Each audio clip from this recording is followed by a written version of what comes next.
to show you is what I do when a patient comes to my office. Now, the first thing I do is an examination. I have to talk to you. How long you had the problem, what makes it better, what makes it worse, are there any radiations, that sort of thing.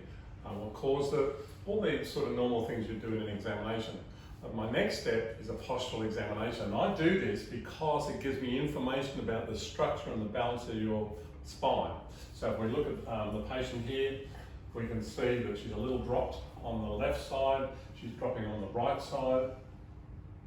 So I'm looking at the occiput hub, the shoulder here, and then the pelvis. That gives me an idea. Now, one of the reasons I do this is because if I adjust her and correct it, I want to see changes. So I check this when I finish as well. So that gives me feedback.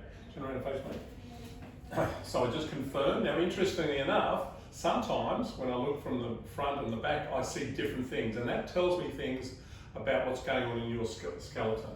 But with the patient here, she's giving me the same information. Now, I also do something else. Turn around, so just to the side, and now I look at from the patient from the side. That gives me an idea of the balance. This patient's got pretty good balance.